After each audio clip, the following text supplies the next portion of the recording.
So why do we look at high probability calendar events? Because they provide trading opportunities that are very unidirectional. So this was the core CPI on the 12th of February. What we're looking for here is something that came in above market's maximum expectations to show that the inflationary forces in the US were alive and present, something that will be worrying markets in line with Trump's latest tariff announcements on 25% tariffs on steel and aluminium imports. So that was very, very inflationary. This print, we were looking for it at first to come in above market's maximum expectations. Everything was on the highs. One was above maximum expectations. So during the live risk event, that was a tradable opportunity. We're looking for downside in the E-mini, upside in the dollar yen, downside in the euro dollar.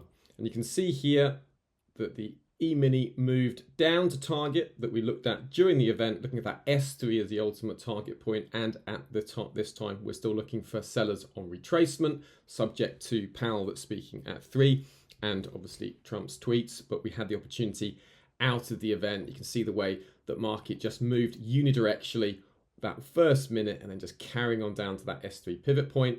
And then looking at the dollar yen, just moving straight higher, euro dollar moving higher, and you'd expect more dollar strength on that. So that's why we get these calendar events, because they provide high probability trading opportunities, and that's why we look for them each week. As we approach the coming week, there's 3 events that are standing out, 2 of them from the UK, which is a major focus at the moment with the concerns about demand in the UK and the reaction that we saw to the UK print last week showed a little bit of upside, but markets were very reluctant to take the markets higher on the firmer GDP, which is just underscoring, at least initially, which is at least underscoring the focus on selling the pound. Investors are very reluctant to buy the pound right now without any sort of different catalyst. So the first data point to look at is the UK Labour data.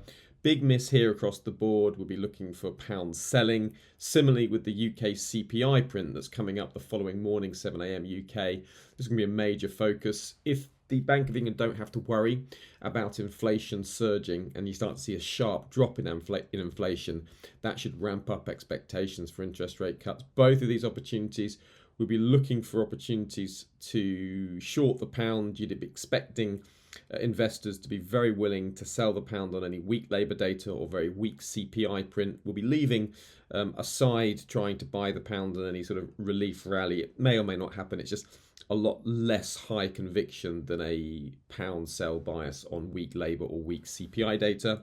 And then finally, with the prospect bubbling away at the time of making this video of some kind of peace deal being brokered between Russia and Ukraine by the US, and any sort of surprise pickup in sentiment regarding what purchasing managers are seeing ahead, that could translate to a sudden upside in the euro. Definitely worth looking at. We've had this before where the PMIs are surprised to the upside and given us a little opportunity to buy the euro. I would expect exactly the same reaction. A weak print is not worth looking at. It's only a strong beat coming in above expectations, France, Germany, and then we'd like to see a sharp move higher in the euro dollar, euro futures. So quite straightforward this week. 3 key events, 2 from the UK, 1 from the Eurozone, and I look forward to seeing you for the live risk events. Take care and speak soon.